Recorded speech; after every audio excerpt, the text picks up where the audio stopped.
Hello, everyone, and welcome to part 2 of our Square Pegs and Round Holes author webinar. My name is Patty Webb, and I am the marketing manager for Stylus Publishing. Stylus webinars bring you direct access to our authors and their latest titles. Square Pegs and Round Holes, Alternative Approaches to Diverse College Student Development Theory was published by Stylus in March 2021 and edited by Fred Bonner, Rosa Banda, Stella Smith, and Aretha Marbley. Today's webinar is titled College Student Development Theory, Transgressive Frameworks and Models for Diverse Populations, and will be led by Dr. Bonner, Dr. Smith, and Dr. Marbley, plus notable chapter authors, Terrell Strayhorn, Amanda Tachine, Patricia Literte, and Derrick Robinson. So without further ado, I will pass the mic to Dr. Bonner. Thank you, Patty. So excited to be here convening once again in part 2, looking at square pegs and round holes with a bit of a different focus this week on transgressive frameworks and models. And one of the things that we want to say about that whole notion of transgression, one of my favorite books is by Bell Hooks, looking at how to transgress spaces in the teaching and learning space in the classroom. But today we're talking about how to transgress spaces related to identity and college student development theory. And today's conversation hits at the cornerstone of college student development theory and how we can foreground theories, models, and frameworks that shine a light on the experiences of diverse populations, many times that go unheard or the voiceless when we come to student development theory. So, and we well know existing theory, extant theory, seminal theory. So we know the Tintos, we know the Astons, we know the Perrys, we know the Kohlbergs, we know the Schlossbergs, all very, very important theories. And one of the things that we want to share with you today is that we are absolutely not throwing the baby out with the bathwater. We understand that these models have served as the foundation of the field. However, those models were foundational to many times little small frame White Houses. But now, in contemporary context, we have buildings, we have edifices that are much more elaborate, much more complex. Edifices that hold, that have people who inhabit them, who are very, very diverse, who are not homogenous like years and ages past. So today, we have Dr. Aretha Marbley, one of the co-editors of this important volume. We have Dr. Stella Smith, who's also going to be serving as the co-moderator, another editor of this volume. And not featured today, she was on last week in part 1, Dr. Rosa Banda. So all of us came together with this notion of how do we transgress these models and frameworks, and how do we add voice and lend voice to populations, diverse populations and minoritized populations that have somehow gone unheard in this field of college student development theory. So buckle up, get ready. We have some vanguard scholars. I mean, I couldn't think of a better collection of scholars. We have the wisdom of Dr. Literte, Dr. Tachine, Dr. Terrell Strayhorn, Derrick Robinson. So get ready for an hour, hour and a half of a wild, wild ride as we really unpack what's going on with college student development theory, particularly from these alternative and diverse populations. Dr. Smith. Wonderful. And welcome to the webinar. My name is Dr. Stella Smith. I am one of the editors for the volume, and I also get the wonderful opportunity to serve as co-moderator with Dr. Bonner for our session today. And he named some of our amazing authors that we have here that we'll hear from shortly. But we're first going to focus on the editors and the editor role for the text. And one of our co-editors is here with us today, which is Dr. Aretha Marbley. And what we want to do is really center the text in terms of the editor's role, and then focus in on each one of the chapters and the thoughts of the authors of those chapters around the impact of those chapters within the field. And so that's our positioning for our webinar today. Please feel free to submit questions. I think you could submit them through the chat or the Q&A function. We'll be monitoring those and we'll answer as many of those questions as we can. So feel free to ask away in either the chat or question and answers. And we will get started with our first question to the editors about the volume. So, Dr. Marbley, why do you think Square Pegs and Round Holes is important? And why did you choose to contribute to this text? Yes, thank you, and welcome everybody. I'm really excited about being here. You know, I've been kind of caught up in COVID, but so I'm out, and so I feel excited about just the opportunity of being here.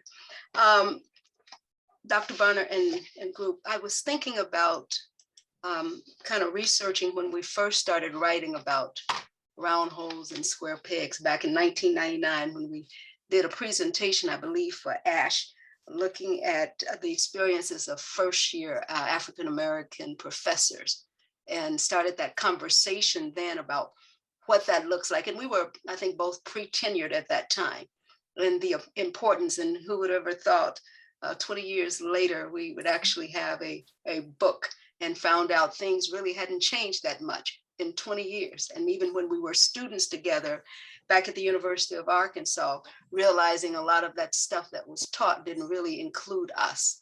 Okay. Mm-hmm. The other piece, and as we bring into that whole concept of identity, and looking at Dr. William Cross' work on the Nigerson theory and the foundation work on racial identity and ethnic identity, I believe that the scholars, or at least say that ethnic identity, which is a sense of belonging, and racial identity is the quality of that belonging, and how all of that sort of came together. But Dr. Cross, we were at a presentation he was doing at the Teachers College, when he said, after all these years, and let me back up and say that I think at this time, and what is sort of the gist of what we're saying is that the diversity and all of that is a knowledge base, 50, 60 years of research out there.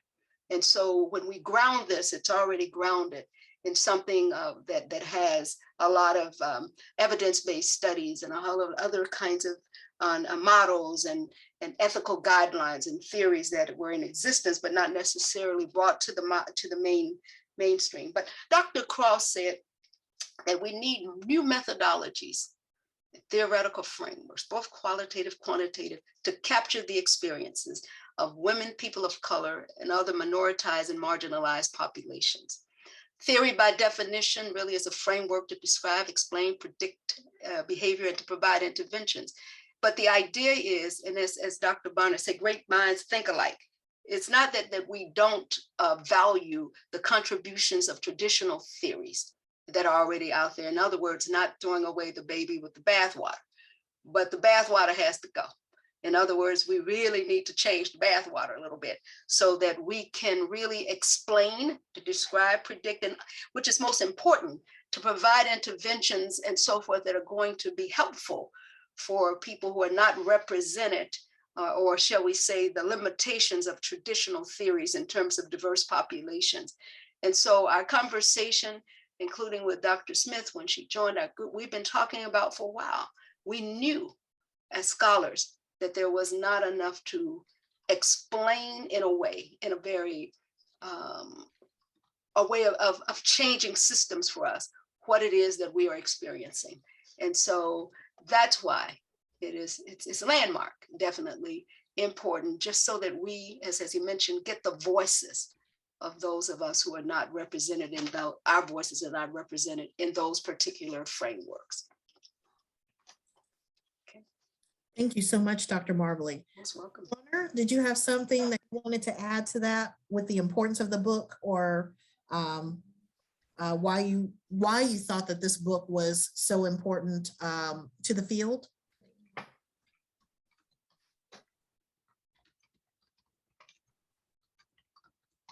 Was that for me, Dr. Smith?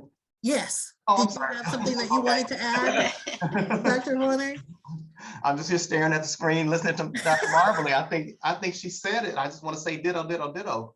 But the only thing that I would add is that we know, those of us who teach higher ed and student affairs, particularly college student development theory, over the years, and I shared last week, it has been like this long-standing, or this trajectory for me.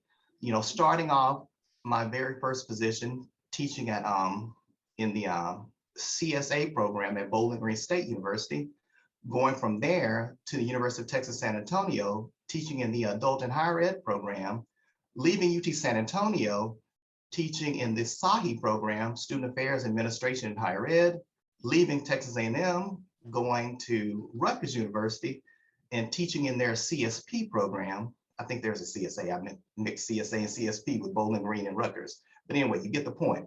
In all of these places, from UT San Antonio to Texas A&M to Rutgers University, and now in my current position at Prairie View A&M University, my first HBCU context, I'm teaching in the ELAC program, Educational Leadership and Counseling.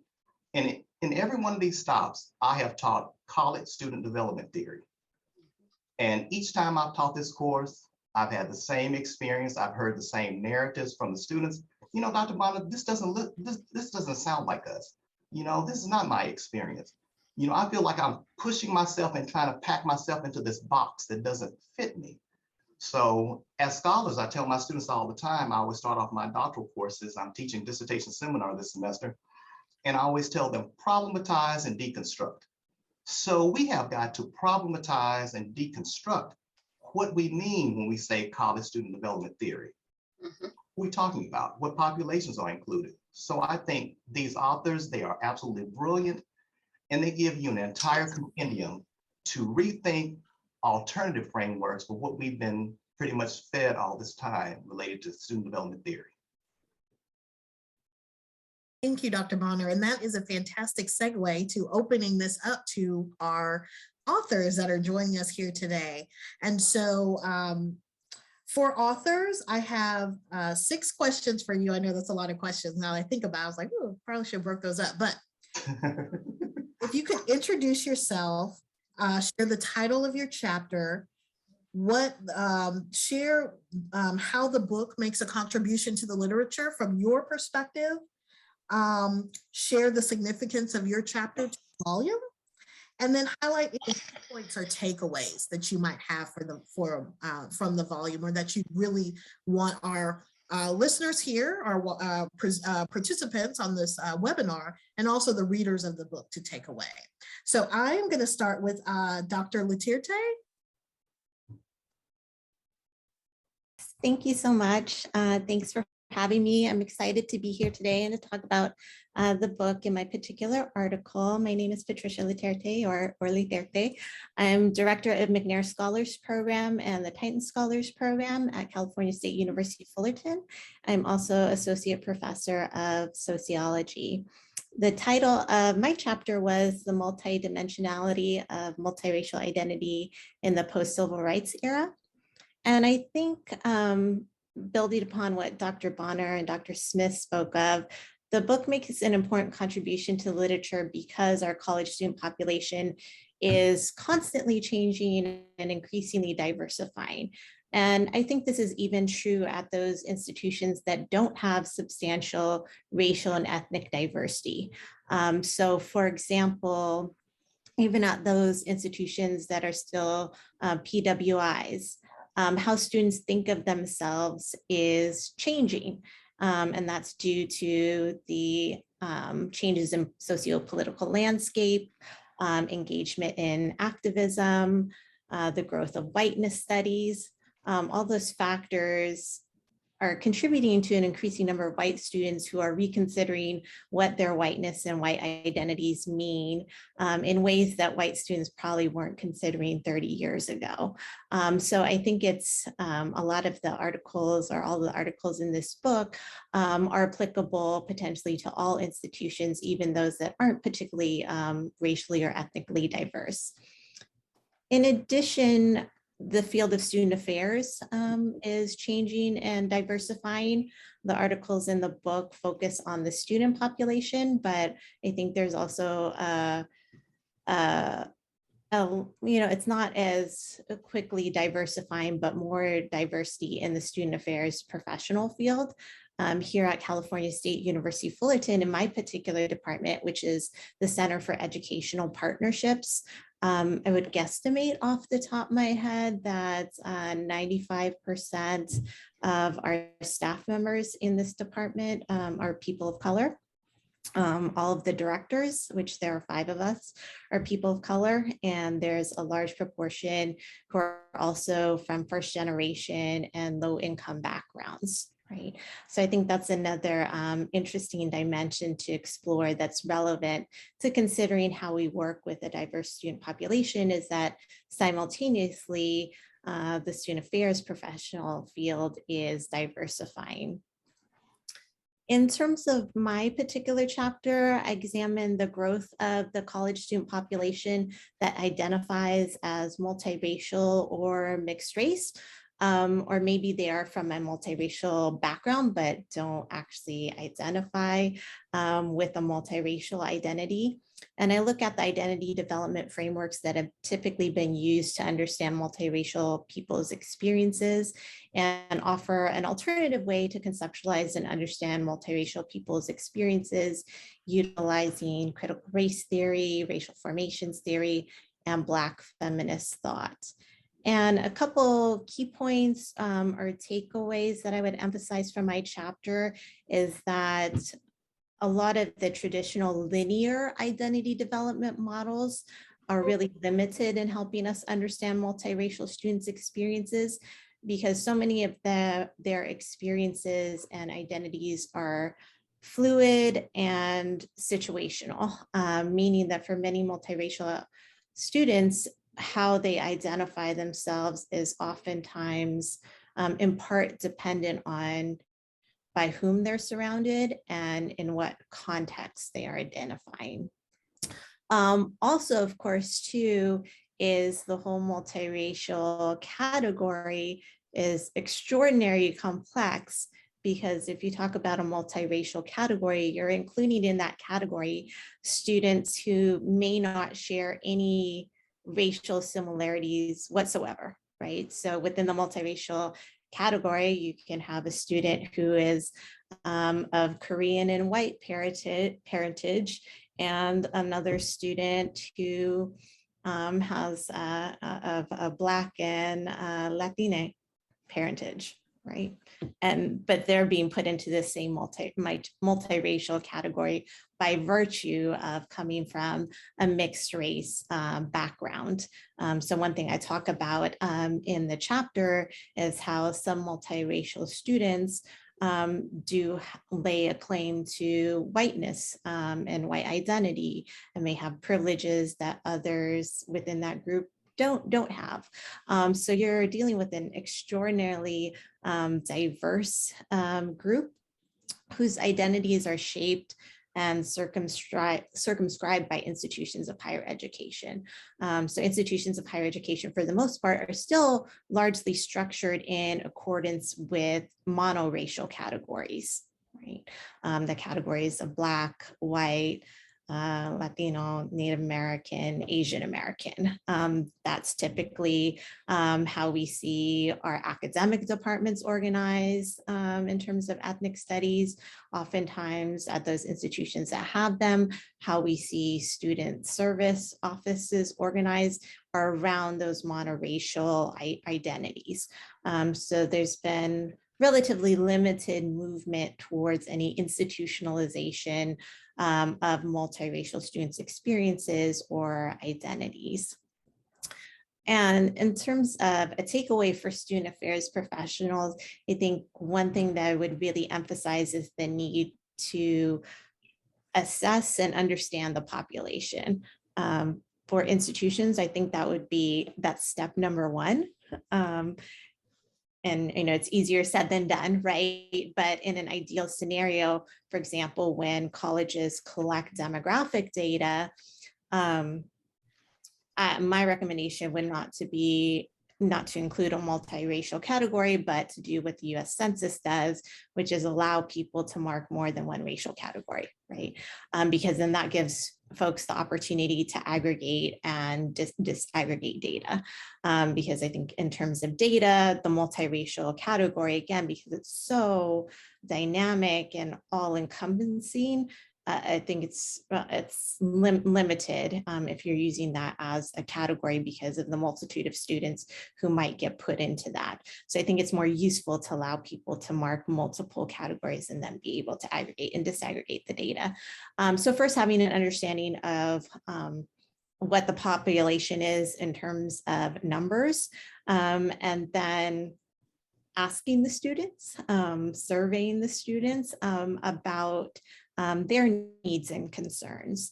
I think in a lot of the literature about multiracial people's experiences that was very prominent in the 90s and early 2000s tended to really emphasize this idea of celebrating a multiracial identity and having a healthy multiracial identity, right? And in so doing, sort of elevated this idea that that's the ideal identity for multiracial people to have, is to claim their status as a mixed race person and to celebrate their background, right? And implicitly then it was almost as if, well, if you're from a mixed race background and adopt a monoracial identity, that perhaps that's not the healthiest thing. And I would argue it depends on the student, depends on the individual, what constitutes an actual social, psychologically healthy identity. And so we want to ask students, surveying students would be an ideal to see what their needs and interests are. Again, if you're building off of that literature from the 90s, early 2000s, I think some people's initial instinct might be, oh, well, then we should have a multiracial student center, just like how we have a Black student center and Chicanx student center. And I don't think that's necessarily the conclusion that the people should make. Is that something that students who identify as multiracial want, right? Or would they simply like to see more cross-cultural center work between those who exist in a way that is more encompassing and acknowledging of mixed race experiences. Thank you so much, Dr. Literte. Some things that came out that really stuck with me was this whole idea of whiteness and how, understanding whiteness and the dimensions and the complexity of whiteness and allowing space for people in whiteness to experience those different intersectional perspectives. And also talking about the student affairs professionals as well. And so as we're thinking about how are we working with students, how are we also working with our colleagues that might have these other positionalities, and so they're seeing the students in a different way, and we need to work with them and see them in a different way as well. So fascinating chapter. Thank you so much. And I'm going to move on to our next author, Dr. Robinson. Greetings and thank you again for this opportunity. I am Dr. Derrick Robinson, a lead consultant for My Advantage Career and Consulting Services. The topic of my chapter, the title of my chapter is Dual Anchoring, Advancing a Framework for Non-Traditional Doctoral Degree Student Success. And one of the things I can say when thinking about this particular piece, this book together, as we look at the landscape of higher education and as it becomes more diverse, it is unacceptable and disrespectful to use frameworks and paradigms steeped in Eurocentric lenses to evaluate non-Eurocentric students. This book provides a framework that we need to accurately capture the experiences and standpoints of non-Western, non-European post-secondary students. In my particular chapter, I focus on non-Eurocentric frameworks for success for non-traditional doctoral degree students. Generally, we look at student success and persistence. We're looking at undergraduates in their first 2 years. But what I see in practice, particularly dealing with graduate students, is the same number of drop-off and attrition rates, but at the adult level. But because those students are often regarded as invisible, no one looks at them. So in order to look at this and take the idea of non-traditional students, I had to kind of replace the idea of non-traditional with the term academic professionals. Indeed, this is what they are and also what I was as a doctoral student. The academic professional has to balance their professional lives and their academic lives with their personal lives somewhere along in the middle. So when you think of them, you think kind of a scale with an anchor on each side. And on one side is their professional life, which sustains their bills and provides a bit of power and control. And on the other side is their academic life, which offers an opportunity to change their circumstances or retool their skill sets. It doesn't pay the bills, and in most cases, it actually takes from the household. So the key points in my chapter that I wanted to really focus on, I looked at things like the non-Western theoretic linguistic knowledge standpoint and the Afrocentric education standpoint, and this idea of transcultural approaches to education. But what I really wanted to focus on and really drive home is that general frameworks on student success and persistence are based on white male undergraduates. And when they do address Black students, they only seek to confirm deficit standpoints and speculations for attrition, almost as if to say that they just shouldn't be there in the first place. But the academic professionals that we look at, they're graduate students who tend to be older, mostly women, mostly Black and minority, full-time professionals, disconnected from the university life. They would rather go to their personal undergraduate homecoming than the homecoming of the university that they attend. And that they're also self-funded, which is another dynamic when you start thinking about what we traditionally think of graduate students as to today's academic professional. The Afrocentric and non-Western frameworks offer a pathway to reaching those academic professionals. And these frameworks suggest that there should be some changes in the practices of faculty, administrators, and advisors who service academic professionals. One of my major takeaways that I really wanted to kind of drive home, again, is as higher education faculty understand the profiles and challenges of academic professional students, the next step is to utilize their teaching, research, and service to work with those students directly in professional institutions, create these overlapping spaces where I can see my work in my professional life. And I know for myself is I've had students tell me, well, you know, I have a full-time job, same as me, but that meant that I had to change how I advised and how I work with students. That meant since I'm free during the daytime, I can come to your job, or, you know, I can work with you in multiple ways and actually do more community or communal work together, more collective assignments and things like that to kind of make sure that what you're doing matches where you want to be. And also created my office space to be almost a second home. To realize that they have to, it's things as simple as I have a Keurig, I have a refrigerator, I have a couch, I have a place where you can come before class, because my students will rip and run, you know, between getting off work and then trying to make it to class on time. And they're going home to change clothes. They're going to McDonald's to get something to eat. Well, I can offer a healthy alternative and an opportunity for us to sit and talk and create a overlapping space within my office. So those are the major takeaways from that chapter. But I did want to focus my attention on the doctoral students that are often forgotten. Thank you, Dr. Robinson. And I think what's so amazing about your chapter and even how you discussed it is a connection of theory to practice. So you know that there was a challenge, you've named it, you've titled it, but then you also included examples of how you are mitigating it in your day-to-day work, how you know that this is a way to provide a space to support these academic professionals as they are working and living. When I think about my students at Prairie View, I think these are grown people, basically your same concept, you know, people that have the same challenges that I do. And so them taking on this degree and this academic achievement at this time, I need to understand that and account for that. And that doesn't have anything to do with changing any kind of rigor. It just changes how you situate yourself and how you provide opportunity for them to access education. So thank you so much, Dr. Robinson. Thank you so much for the editors and for stylists, for Dr. Bonner, Dr. Marbley, Dr. Smith as well. Thank you for this opportunity. Oh, you're welcome. And Dr. Banda too was one of our yes, Dr. Banda, absolutely. Today. Yes. Absolutely. So I want to transition to Dr. Strayhorn to share about his chapter. Sure thing. Well, thank you, Dr. Smith. And so I'll pick up where Dr. Robinson left off, and that is first to say thank you to all of the editors for the opportunity to contribute to a really important volume whose importance in life on the shelf of knowledge will outlive most of us. Because I think that it will become one of those canonical text, and I don't mean that in a diminishing sense, but one of those texts that will sort of prevail over time, much like Dr. Marbley was talking about earlier. We all have known them. I mean, we were trained in higher ed and graduate programs on the text that came before.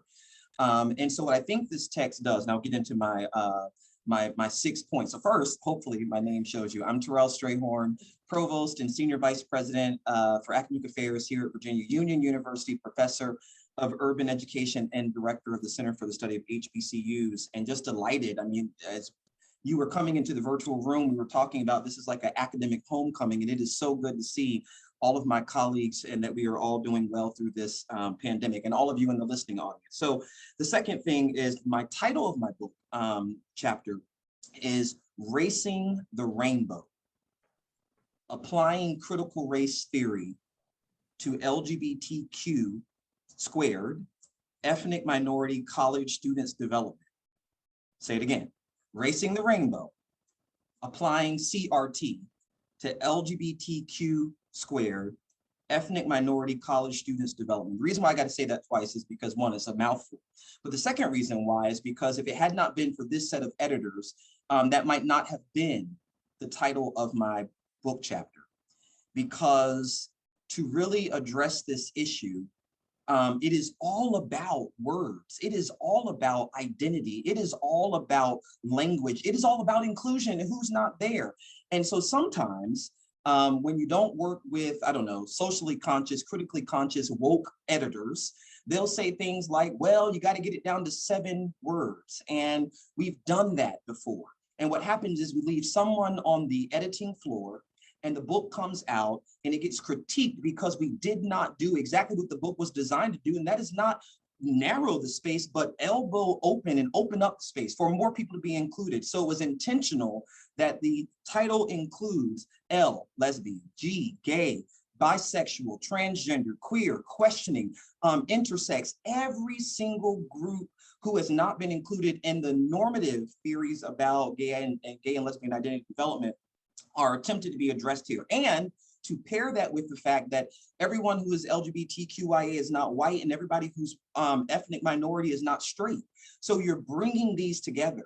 So the chapter captures the LGBTQIA plus community along with the ethnic minority college student groups. And so what we've done in the chapter, and appreciate the opportunity to do so, is build on the book's commitment to focus on the disfit that has happened for far too long. These theories that have served us well, so we're not, we are changing the water. I love that, Dr. Marbley. We do need to change the water, but we don't need to throw away the baby. We don't need to throw away the carriage. We do need to revisit it. We might need to repair it and improve it some. And so what the book does is it does that in a theoretical sense. When it comes to college students, listen, higher education was started in what, 1636. That's the founding of Harvard College. I could not have gone to Harvard College at 1636. There's no way in the world, but now I can be a provost. So the theories that have evolved over time have to adjust to the newcomers that we have opened the doors of access to. We have opened the doors of access to women and opened the doors of access to racial and ethnic minorities and first generation and low income and students who are living with disabilities and students who were servicemen and veterans. So how do we then take these theories that came before we were here, revisit them and figure out, do they fit? And where they do, we acknowledge that. Where they don't, because there needs to be modification and revision, we do the hard work, use the research to inform that revision and modification. And then here's the other part that so many of my colleagues do throughout this book that these editors have put together, marvelous book, and that is we got to also then create space for the new theories that emerge. And so that's what I think the book does. It breaks new ground in the theoretical space as it relates to college student populations. It affirms some things that we know we did it right. You know, Dr. Bonner was nodding to all of them, that some of the things that Kitchener said and some of the things that Yoon said and some of the things that Schlossberg said still apply today. But we must be honest with ourselves to have the conversation we want, and that is that some of the stuff that was said then doesn't apply today, not just to Black folks or queer folks or Latino folks, but it doesn't even apply to white folk anymore because the world has changed. There's a different socio-political context for the world. You know, I had a powerful moment in the classroom a couple months ago where I usually do this cross the line exercise. Many of you in the audience will be familiar with it, where you get students to line up on one side of the room. You say, take one step forward if you have ever gone hungry for a night. You know, take one step forward if your parents have a graduate degree. And I remember saying something like, take one step forward if it is illegal for you to marry your partner. And everyone stood still, because we have changed the laws to open, so the equality, gay marriage and equality of marriage, that changed that whole line, and that exercise makes no sense anymore, right? So we have to revisit these policies, programs, and to the purpose of this book, theories. So now then, what did I do in my chapter? I took to task the prevailing models about LGBTQIA students' identity development. And that is, you know, primarily looking at those models that have promulgated the most research. So Dia Jelly and Cass. And I use critical race theory as a lens. I wear glasses, right? So CRT becomes a lens for me to look at this issue. And I started looking at Dia Jelly and Cass through critical race theory, which in my chapter I outline has 5 tenets to it that I'm using as sort of tools in this analysis. That is, 1, critical race theory says this: race and racism are real today, not just pre-Obama. They're real today and now and still, and they are central fixtures in American society. Secondly, that CRT acknowledges the fact that we have to challenge dominant ideologies, that, you know, warm and fuzzy notions like democracy and meritocracy have to be interrogated for what they really might say. This idea of everyone pull themselves up by their bootstrap doesn't make much sense when you don't have bootstraps, or you don't have the resources to have bootstraps, or no one in your family has ever even seen a boot before because they didn't sell boots in the local corner store in your neighborhood. So that's not your fault, but we got to admit that as a society. The third is that CRT says that everything we're doing, this book, I said earlier, it pushes forward the boundaries of theory, but the other thing it does centralize with CRT is it is an act of social justice. Listen, we have students in higher education who represent the populations addressed in each of these chapters, and their issues have never been centered and haven't been centered enough. So the book is an act of social justice because it brings together researchers and writers to then make their experiences the purpose of the text. And that means that it can now be used in instruction. So that's exciting. Fourth is that CRT unapologetically affirms that experiential knowledge matters.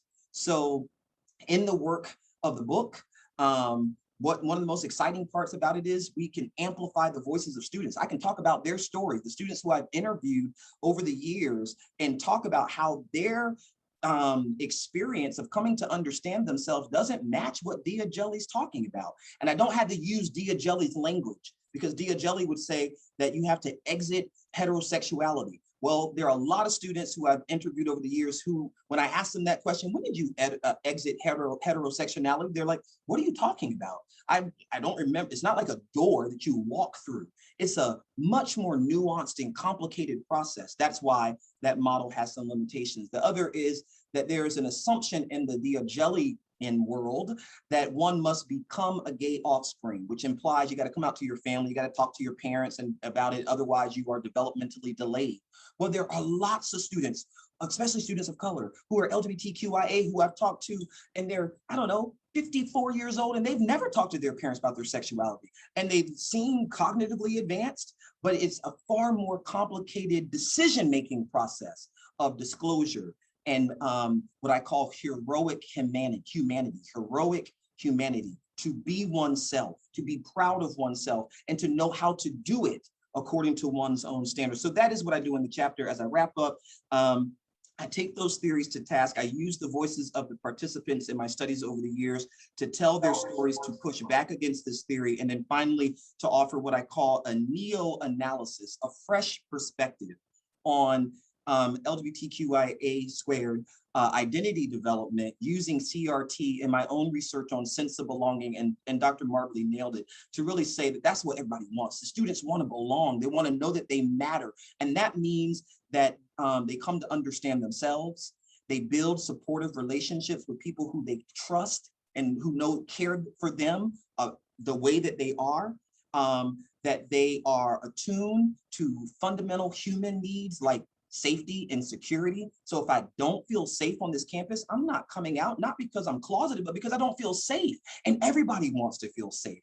That I may not join that club or organization. I may not be a member of the LGBT Student Association on the campus, not because I hate myself or there's some sort of internal hatred. And that's how we've talked about it for too long in the literature. It's actually because I don't feel safe in that space. The campus climate, this sort of connects the work I'm doing with the work of Chris Wren and many others, that it's really about campus climate. So I close where Dr. Smith asked me to to close, and that is, what are my recommendations for those in student affairs? Listen, you got to build campus environments where students feel safe. They feel cared about. They feel like they matter and they belong as they are, that they don't have to change in order to fit in, but we're willing to change the policy, change the climate so that they can feel adjusted and accommodated. The second is that they don't have to whisper about their sexuality. They don't have to whisper about their race, because we're coming from a critically conscious, a woke perspective that says race and racism are real. They matter in the real world. They matter on our campus. And so we can't assume that all LGBTQIA students' experiences are the same. They're not. So we're going to do the work to collect the data and do the assessment to learn more about our institution so that then we can improve it for the betterment of our students. That's what Racing the Rainbow is about in the book. Thank you, Dr. Smith. Dr. Strayhorn, I feel like I should be amening and passing the plate.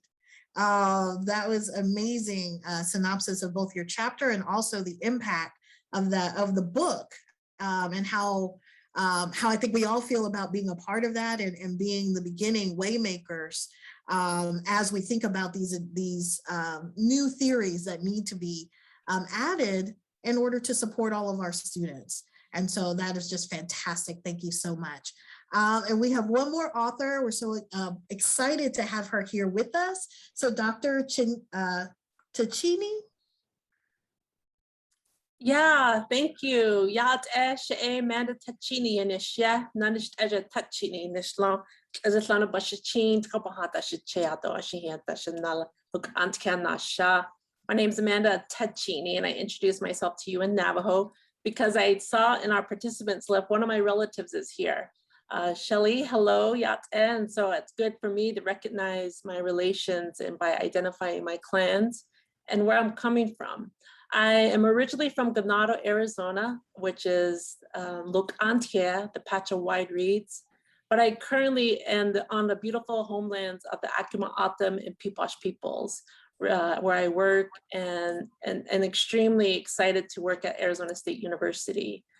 I just want to say thank you to the editors, all of you, for thinking of this and sharing how your evolution started, recognizing all of what you're sharing. I was nodding my head in agreement because I feel like a lot of what you're sharing is a lot of what me and my peers, predominantly Native scholars, are feeling as well. And so ahiahat means thank you for bringing us together in this wonderful volume. I want to give a shout out to Dr. Brian Brayboy because he was actually the initial invitation went to him from Dr. Bonner, and him and I are really good, close colleagues, friends, and mentors, and now good friends. It's wonderful when mentors start transitioning to friend relationships. And so this chapter actually is co-written with him. Our chapter of our book, our chapter is chapter 14, Turning Points, Imagining and Designing Place and Belonging for Native Students. I want to repeat it too, just like Dr. Strayhorn, because there's power in words and that just gives me the chills. Turning Points, Imagining and Designing Place and Belonging for Native Students. I was fortunate to co-write this with Native undergraduate and graduate students. I want to mention all of them: Taylor Nota, Brian Skeet, Sequoia Dance, and Brian McKinley Jones Brayboy, who I mentioned earlier. We are the world-making thinking around this piece. And I was really touched by Dr. Bonner's introduction of transgressive. And it's really, really wonderful how you think about the purpose of this book and calling on bell hooks. And one of the things that I recall from her piece, which connects to our chapter, is she stated in Teaching to Transgress, I came to theory because I was hurting. The pain within me was so intense that I could not go on living. I came to theory desperate, wanting to comprehend, to grasp what was happening around and within me. Most importantly, I wanted to make the hurt go away. I saw in theory then a location for healing. That really was the impetus of our chapter. We came together as students and with students during a time period when we were hurting. It was the time period of the Dakota Access Pipeline. So this was pre-pandemic. We're feeling a new hurt now. So I want to acknowledge that. And at the time of this writing, though, we were dealing with social political dynamics that continuously strangle our personhood as Native people, our livelihood, our presence in this nation state. And so while the Dakota Access Pipeline was occurring far away from Arizona in terms of miles, many of our Native students were feeling called to go out there to stand in solidarity and in community with their relatives. And our students were struggling, feeling guilty and going to college and getting a degree and, you know, going to class when we were seeing on social media feeds the brutality that the police was harming amongst our relatives as they were fighting for their rights and land and water rights. And so Dr. Brayboy and I were in the thick of hearing from students comments like, I felt like I was spiritually obliterated, was one comment that a student stated, because of just the hurt. And so we started thinking about how can we really address social political dynamics when it's impacting our students, and how does college student development not adequately address that? And so our critique then is like the frameworks that we utilize is campus racial climate. Shout out to Hurtado. She's giving a talk later today. And I just want to, she's my she hero, because she's really developed a lot of these frameworks that we are rooted from now. Campus racial climate, sense of belonging that Strayhorn has built upon as well. So she created a lot of these frameworks. And in her work on campus racial climate, she has one of the dimensions of historical exclusion and inclusion that takes account these social political dynamics. But in our research, empirical research, there isn't enough to really examine that. We focus so much on the campus, which makes sense, but we don't focus much on the interplay between what happens beyond the campus climate, because there isn't really a boundary. It impacts our people, our students. So we were in that mindset along students, and from those stories we were hearing about students feeling like they couldn't help at the Dakota Access Pipeline, we thought, what could we do to create a sense of belonging, a sense of presence for students on campus? And we developed what we called then as Turning Points, which was a magazine. And I'm gonna show, hopefully you can see it through Zoom. So this was the first edition of a magazine created by and for Native students. And so in this chapter, we talk about the components of this magazine development. So this is kind of our reflection after the magazine was out. And really then we started thinking of that's really about student development, thinking through students on ways to translate theory, because we were hurting, to policies that were impacting our people and translate it to the way we're working with students. So in our chapter, we outline components that we think about utilizing not only Hurtado's framework, but also thinking about Brayboy's tribal critical race theory framework, and bringing upon Indigenous knowledge systems, because these are not new theories for us. They are old theories where people are just catching up to them. And we're like saying that this has been a part of our worldview since time immemorial. So we're taking these frameworks then and then thinking about it. In our chapter, we talk about these components, and I won't go into detail of all of the components. I hope y'all can read this book and read all the chapters.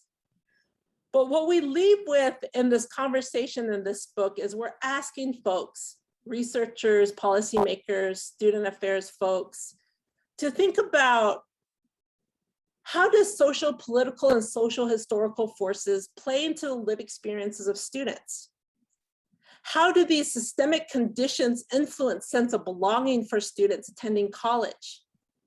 These questions come to our mind because of the development of Turning Points, the magazine. Because we learned that social, political, and social historical forces do influence Native students' belonging. Then we also bring to light in this magazine place and belonging and land. And so we started thinking about what does it mean when we acknowledge that the land ASU rests upon is connected to indigeneity, indigenous place and belonging. And we can argue that all universities are on indigenous land and connected to indigenous place and indigeneity, whether it's from the Moral Act, whether you're community college, whether you're K-12 school settings, they have a history.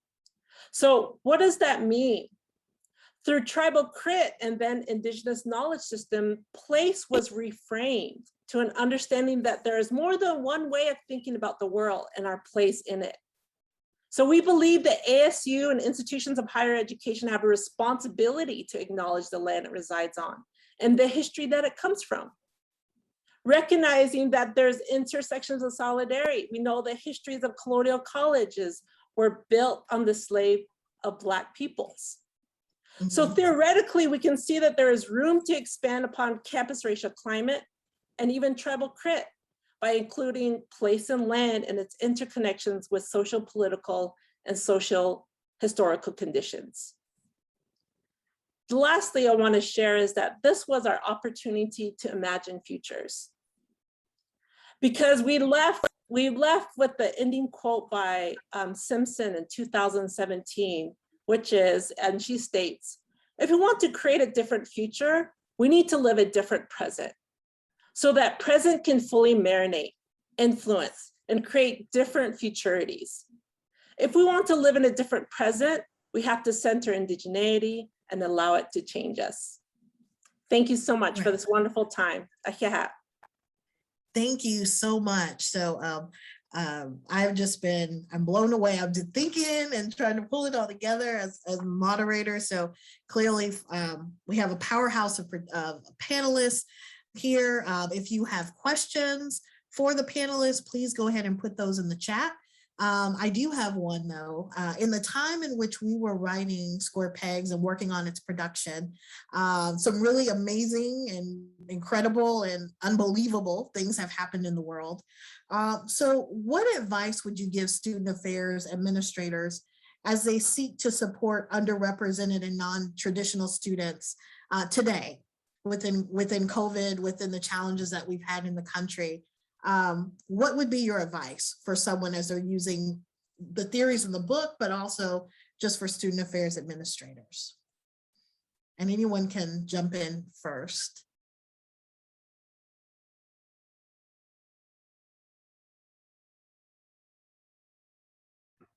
I'll jump in here. Okay. I know it sounds very, very simple, but I always like to start with asking students questions, asking students what they need or what they think might work better for them.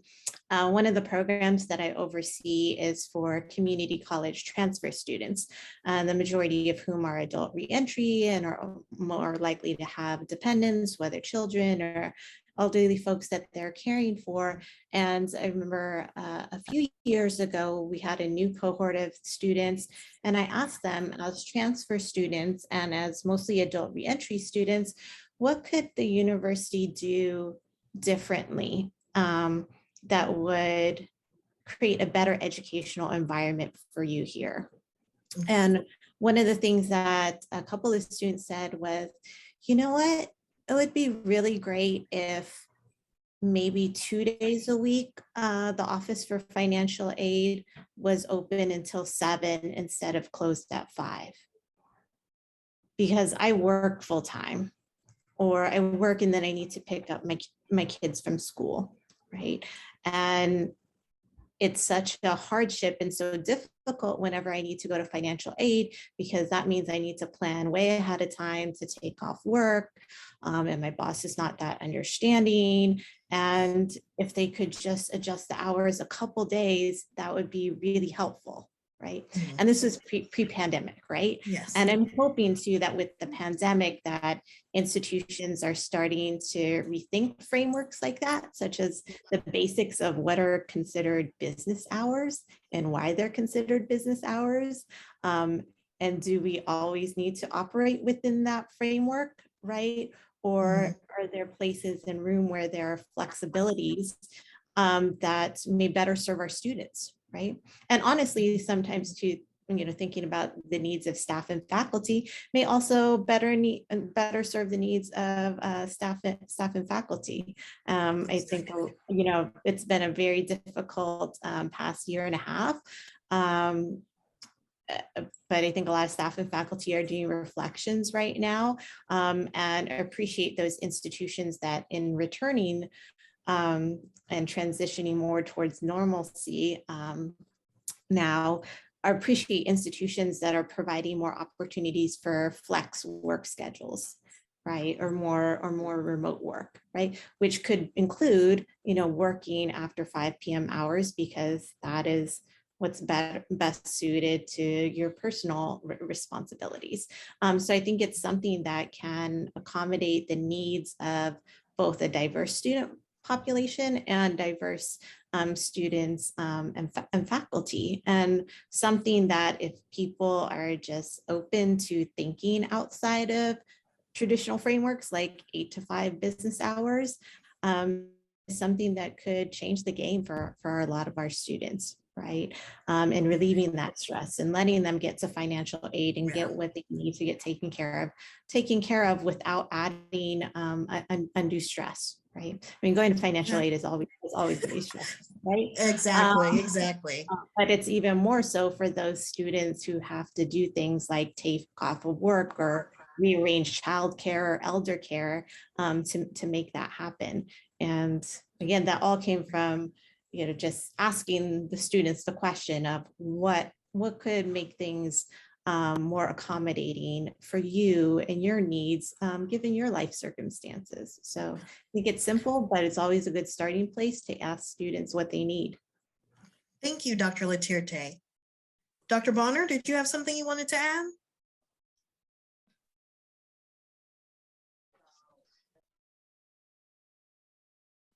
So yes, I just want to tag on to what Dr. Literte said, because I think it's absolutely positively important that we hear the voices and that we listen, because that's really the early rumblings for me for even thinking about a book like this, because the frameworks, the models don't fit. And in particular, this semester, I'm teaching the environments course, and we spent a lot of time talking about the 4 different aspects of the environment. So you have the human aggregate, you have the people, we have the physical environment, the place, but we also have the organizational environment, how things hang together, those organizational charts. But then we also have the constructed environment, because we also know that people construct environments in their heads. So I could say Prairie View A&M University, and some people are going to think about homecoming. Some people are going to think about the physical building that they graduated from. Some folks are going to think about, we're on the grounds, as Dr. Amanda said, very, very important. Well, these grounds here at Prairie View, this was a plantation. So that has meaning. So some folks will think about that. So we have to really think about our populations, think about, just as Dr. Literte said, how do we start the narrative? How do we listen to the voices? How do we hear those qualitative comments to really affect change? So I agree wholeheartedly with what you said. So I think listening to the voices is the place that we need to start. And 2, we have to really, once we hear the voices, and particularly once the voices are written down on the page, I know Dr. Smith knows what I'm gonna say about this. And one of our, you probably saw him peeking in and popping up on the camera. One of our sages here, every campus has a campus sage and the wisdom. So our sage here on campus is Dr. William H. Parker here in the College of Education. He's a former dean in the College of Education. He's a former dean of the graduate school. He's a person that kind of rallies us and keeps us together. So, and one of the things that I said very early on when I came from Rutgers here to Prairie View, I said, I've said this in these predominantly white spaces when I was faculty at A&M, when I was faculty at Rutgers, but it's particularly important here at Prairie View, being here in this minority serving campus context. We have students who complete, I mentioned to you that I'm teaching dissertation seminar this semester. I'm actually chairing 8 dissertations right now, so pretty busy, pretty crazy, life as usual.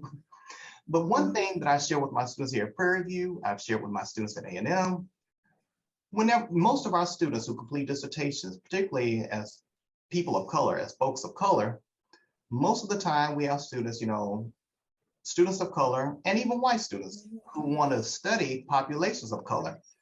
And I say to these students all the time, it is absolutely positively criminal that you have completed this entire dissertation and not a scholar of color have you quoted.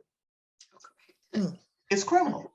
So I said it last week and I'm gonna say it again. And I say it to my colleagues here, and Dr. Parker, our sage that I just mentioned, he picks up on it. He says, where are the scholars of color? Where are the scholars of color? I refuse to sign off on a dissertation where you've talked for 300 pages about Black students, about Hispanic students, about LGBTQ, and not a diverse scholar have you quoted. So that goes for us as well. Part of the problem has been that we haven't had volumes, we haven't had compendiums, we haven't had books, we haven't had articles. Well, folks, we have a book now. We have Square Pegs. So, and the thing about when you get these volumes, when you get these compendiums that have the voices of scholars of color, we have all these brilliant people, but it does not matter what any of us is saying if it doesn't translate to the page. So you got to use your voice, encourage folks to adopt, these books, adopt these volumes, quote the research, pull down the articles. So voice is very, very important. And the last thing I want to say, there is a statement in the African-American church. I know Dr. Smith and Dr. Terrell and Dr. Markley can resonate with this. The statement we say all the time, give me my flowers while I'm living. So, and that's to say that, we always want to say wonderful things, at the transition ceremony, at the funeral, at the celebration of life ceremony. Well, that person is gone now. You should have given them their flowers while they were living. Say those great things about them while they're living. I say the same thing applies to what we're doing here with this book. And the flowers that we should be giving, and I said this last week in part 1, I'm gonna say it again. We have people like stylists who have given us the intellectual space to talk about our own epistemologies, our own ontologies, our own axiologies. That is important. So I pay homage, I give flowers to stylists because I can remember John Von Noring and the people at Stylus saying to me a long time ago when Dr. Marbley and I first approached them and said, you know what? We want to do this book that talks about student affairs, student development frameworks from a very different perspective. And John Von Noring and Stylus, they're like, bring it. We waiting on you. So bring it to us. And so for Stylus, I say the same thing. I have a book series, Diverse Faculty in the Academy with Routledge Publishers, and Routledge has been the same way. So it is very, very important, as Dr. Literte said, hear those voices. But once those voices translate to the written word and on the page, we got to use it. I want to talk about the baby or the water that we couldn't throw out with the baby, whichever way you want to look at it. Okay. And Dr. Bart, I don't know if you remember way back when we started in New York with Teachers College, when you were doing, it was the Office of Communication or something, and they were honoring you. And one of the authors there had won a Nobel Prize, not a Pulitzer Prize, for proving that universities embrace positive and shun negativity. There's no doubt about that. And there are things that are not going to change. So if you want them, I mean, certainly I think we can hear the students, but if you're trying to change the system, they have to know what's in it for them. There's no doubt about that, okay? So we're the voices, but we have to translate it for the powers to be So they have a reason to want to change. See, because if they don't, they're not. We can talk all day and they do not hear it at all.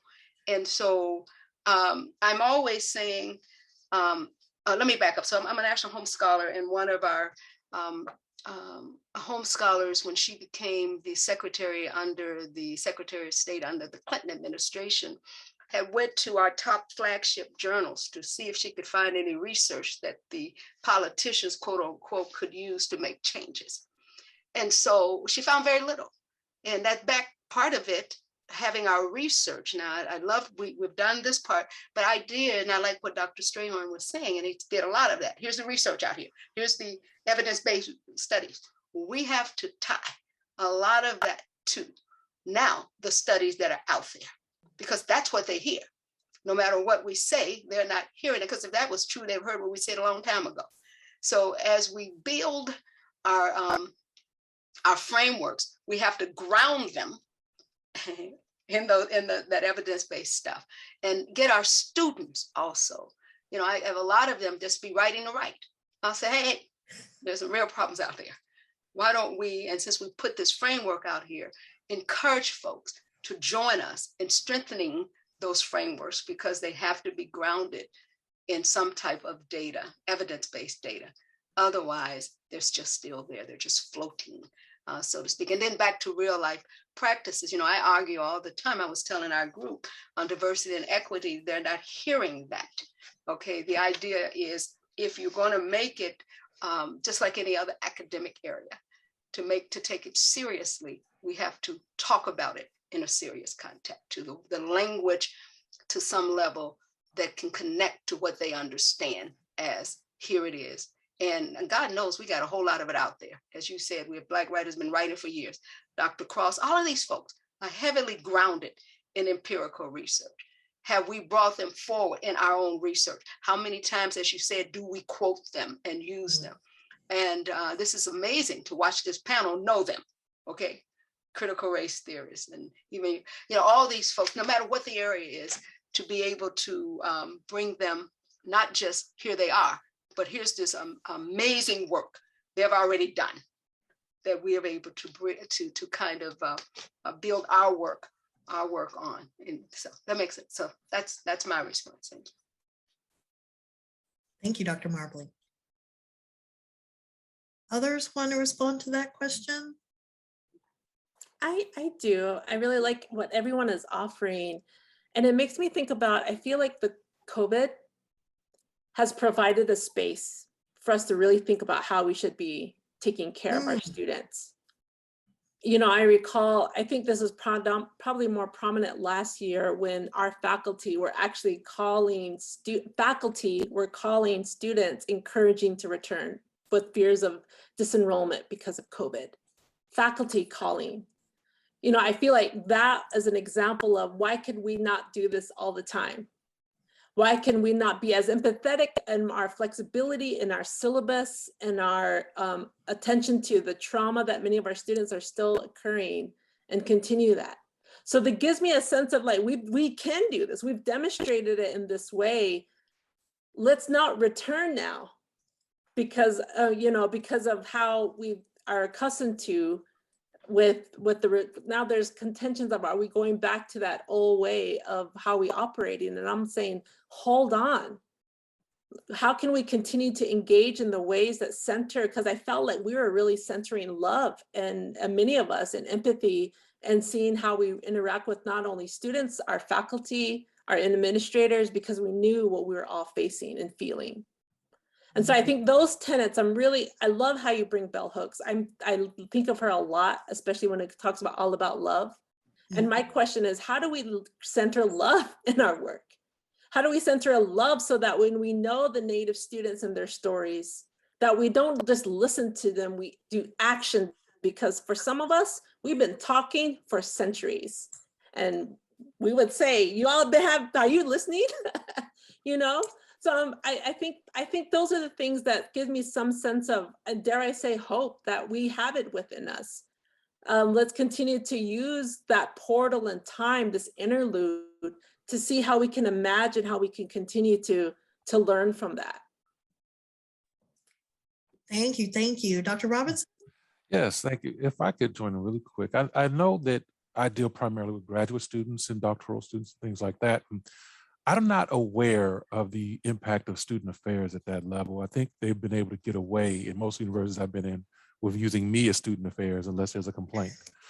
But I think the idea of creating these overlapping spaces to create this way that even in our assignments, things we do, there's opportunity for immersion and absorption. And you study like engagement and employee engagement or student and teacher engagement, absorption is a key factor, just being something you can be immersed in and involved in to make you come back. What I have discovered is this idea of the slow quit. Students who are unattached, who never develop relationships and friendships and commonalities and things like that. And often because we don't create opportunities for that, that it's easy for them to slide out the back door after a semester or two. And no one notices. You just wake up one day and like, hey, whatever happened to, he never came back. As a agent of student affairs, and really student affairs can actually take a role in this as well, working on creating these overlapping spaces, these communal spaces, and encouraging activities and opportunities for people to bond and become family and get immersed into something that keeps them alive at the university would be excellent. And primarily because I deal with students who are teachers during the day and school systems, student affairs can do a great deal to create these overlapping spaces with schools. I have to create assignments that they can use and take to their principal and say, we can use this, we can do that. Well, it keeps them alive, it keeps that balance on both sides. So I think for student affairs, it would do a great deal just to really concentrate on how to create a stronger bond, to create more immersive activities and things to really ground you in, because it's and all of us have experienced it. We've been at universities where we were invisible. We came in when the lights were turned off. We came in and bumped into the janitor as he was cleaning up because we had a class at 5 or 6, but everybody who was on campus was gone. So it's really very little connection to this campus. And of course, moving online, even less connection. We're just faces on a screen, and it's important to have that kind of commitment and absorption to be attached to the university. Thank you. Thank you. Dr. Strayhorn? Wow. Oh my goodness. Such an awesome conversation. And so many rich nuggets have been shared. So what more is there to say about this particular topic? I think, I was listening to everybody, and while Dr. Robinson was speaking, I thought back to the title of the book, Square Pegs, Round Holes. And I looked at the square boxes in this Zoom meeting. And I looked at, I know, Stella, don't do that. Stop, put yourself on mute. You're going to take us to church. And I started looking inside the boxes and seeing things that people who are multidimensional and who are the round holes. And I thought, you know what the book did, if nothing else? It brought square pegs and round holes together to talk about square pegs and round holes, that we get to speak from our research and our training and our backgrounds and our own humanity and vulnerability about what development and college student experiences are like. So I'm excited because you don't always get that opportunity to do that. So if the question we're entertaining is, what sort of advice do we have for those going forward? What should we do with this? I think, years ago, we all started picking up intersectionality, right, as this theoretical framework, and we taught it in classes, and some people got it confused with multiple identities and a whole bunch of other things, right? But intersectionality is going to be a tool and a framework that can be paired with many of the lenses that we use in our work in a post-COVID reality. Because if COVID did nothing, I echo Dr. Amanda. I mean, COVID gave us an opportunity to do a lot of things. I'm talking to my faculty as a provost about the fact that what we did pre-COVID, we got to re-examine, because our students are not where we left them. Literally, they're not in the residence halls. They are not in the student center anymore. Some of them are online. Some of them are back home. Some of them are out of the country, but they're still our students. They still need to be loved. They're still looking to belong, whether it's in a virtual classroom or in a in-face classroom. So now the question is, how do we engage them What pedagogies do we use to foster and cultivate their abilities? What does advising look like? What clubs and organizations do they need? And maybe the clubs and organizations they needed pre-COVID are not the ones they're going to need post-COVID. And how are we even keeping track of all of this? What does it mean for us to engage our LGBT, for the purpose of my chapter, the LGBTQIA students in a post-COVID reality who might be ethnic minority, who might be low income, who might be first generation? Listen, folks, they could have been employed before COVID, but now they're unemployed. So they're unemployed and LGBTQIA and a person of color living in a rural setting from home without internet. And we're talking about meet me online for online advising. They cannot do it. So the book pushes us to think about these questions. And it's like most books, it's got to start and stop. So it can't cover them all. There'll be another edition. So to stylists, give them another contract, let them do the second edition now. But we got to have a second edition and a third edition, because this is the beautiful thing about our world. We are always, I write about belonging, but I also want to think about becoming. Who are we becoming? Our students? What are we becoming as an industry and as a nation? And we're going to constantly be reconsidering these questions of what does it mean? So intersectionality becomes really important. I think this heroism, I appreciate Amanda, shout out to our good colleague, Sylvia Hurtado, knock them out the box tonight and the lecture. We're going to be there in the virtual audience cheering you on. But we need to think about the fact that any student who any student who shows up to class in person, online, right now, for all the faculty in the audience, who maybe they don't have a pencil or an iPad, but they show up, might be 15 minutes late, but they show up. That is an act of heroism in today's time, to be able to manage through this pandemic and to still show up sometime. So how are we reconsidering and revisiting our frameworks around evaluation and grades and attendance and retention and persistence in graduation to celebrate students who just show up? Because truth of the matter is, some of us are struggling every single day to show up and to stay connected long enough to even have a webinar. So how do we use that in our work with our students? Let me calm down so I can finish my points. The other is this, I talked about in the chapter that, a lot of the work that's on LGBTQIA students talks a lot about coming out. They're all trying to come out. Well, in the work that I've done, the research I've done, the interviews I've done, the studies that I've done with my graduate students over the years about LGBTQIA students of color suggest they're not preoccupied with coming out. What they're preoccupied with is finding a place where they belong. It's not coming out, it's fitting in. Finding a place where they can be accepted and embraced and safe and loved. To Dr. Amanda's point, everybody wants to love, and love is not that form of love that's about interpersonal interest. But it's a form of love that says, when I see you, I see possibilities. That when I see you, I see you becoming more, and I'm committed to helping you get there.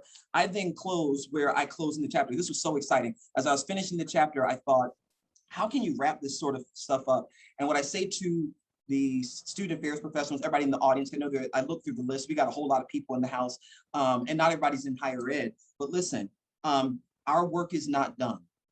That is not to stress us out while we are already stressed and pulled thin. It's simply to say that if we leave the theories and the models to themselves, they will become dilapidated and old and irrelevant, and they will do things that I think are injustices to the people that we care about. That our people, our students, will always be labeled as broken and deficient and developmentally delayed and behind. And the reason why is because we're using frameworks that were not built for us, that were not built for them, to try to understand their purposes. The book allows us to create something fresh and new. It's going to have to continue to happen so that ultimately we can do what CRT is all about. And that is that CRT is not about just saying, I'm a CRT, I'm a critical race scholar. There are a whole lot of critical race scholars that are not critical race scholars. There are a whole lot of woke people out there that need to go to sleep, get some sleep. Y'all are tired. But there are some people who are socially and critically conscious and using frameworks and fresh perspectives to do what they're for. They're not for winning awards. They're not for just publishing articles. They're to change the material conditions of the people. And so to me, I got excited about the invitation to write this chapter, because if it leads to someone doing something different in a classroom or a college that helps an LGBTQIA student feel like they belong and they matter, then it was worth the time it took to write the chapter. That's what I would say in closing. You just have to take us to church, right? Okay, I got you. Okay, thank you. Thank you, Dr. Strayhorn. So there was one question in the Q&A. Dr. Tachini, can you put the name of the magazine that you referenced, or can you share the name of the magazine again?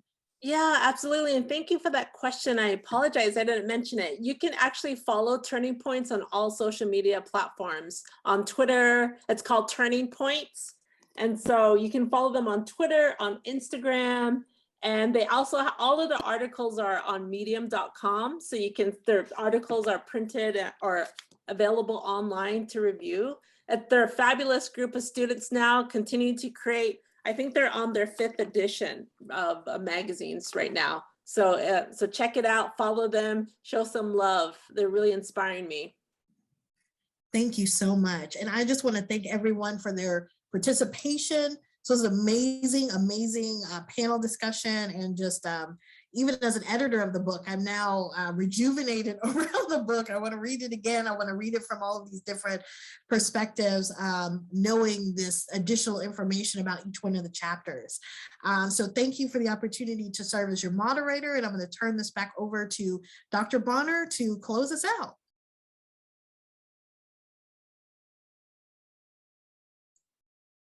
Wow, all I can say is wow. What a powerful convening. And Dr. Strayhorn, I won't beat you up, because Dr. Nicholas Hartlip said the very same thing last week. He was like, I know the editors are tired, y'all forgive me for saying this, but Stylus needs to already work on the very next one. It's time to move the So you panelists, get ready. You panelists are going to become editors for this next round, because we have to start thinking about what we're going to do for the next round, because it's very, very important. And the last thing I want to say, Dr. Amanda brings up a very, very important point, and Dr. Strayhorn, you reified her point.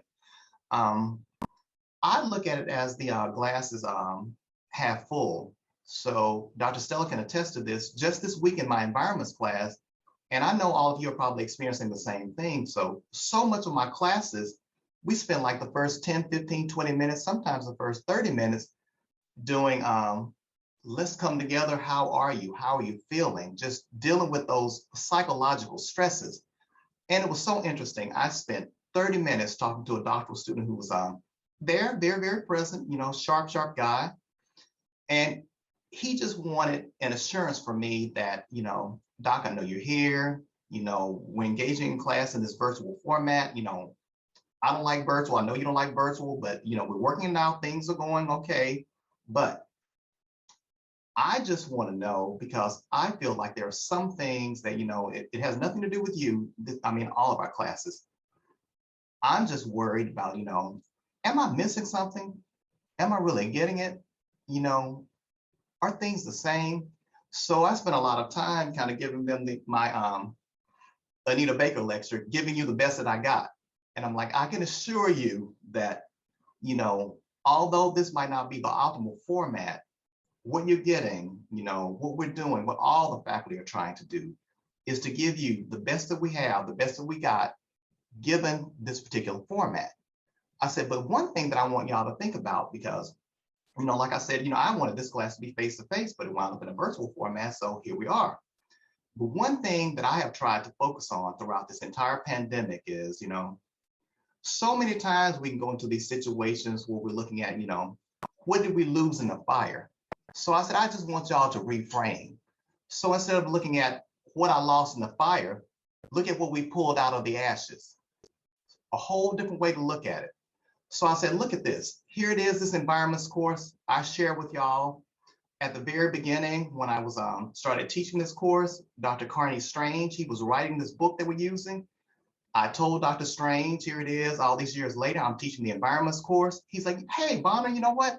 If you want me to, you know, I'll zoom into your class because the new version is out. So I said, there are so many things that in the traditional face-to-face environment before the pandemic, yeah, we could have brought Dr. Strange in, but, justifying the cost of bringing in this big time professor just for a class, might have been a lot more difficult than me saying, hey, Dr. Strange, we'll pipe you in, we'll have you virtually. So I said, look at the benefits, look at some of the things that we can do now that we couldn't do before. So as opposed to, again, looking at what we lost in the fire, but what are these beautiful pearls that we've been able to pull out of the ashes?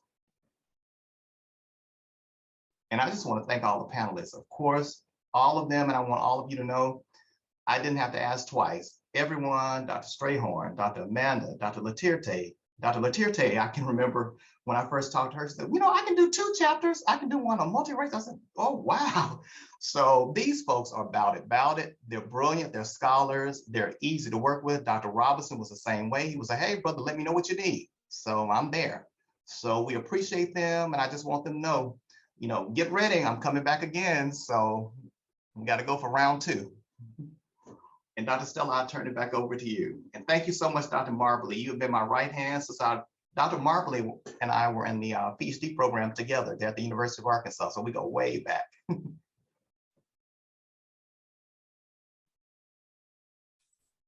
Thank you, Dr. Bonner. So I will turn it back over to Stylist for Patty.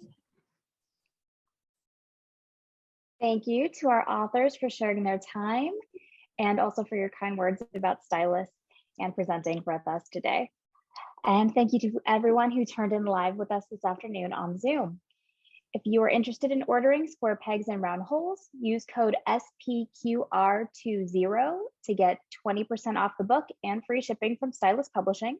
That's SPQR20. And I've shared both the link and the discount code in the chat. The webinar video replay will be available next week and shared on all of our Stylus social media feeds. All of our event registrants will also receive direct links and the discount code in a follow-up email. So if you have any feedback on this webinar or any requests for future webinars, please feel free to email us directly at stylusinfo@stylushub.com. So thank you everyone again and have a great afternoon. Thank you, Patty. Thank you, everyone. Thank you all. Thank you. Thank you. Bye. Take care. Bye. Dr. Stella, great job. Thank you all. Thank you.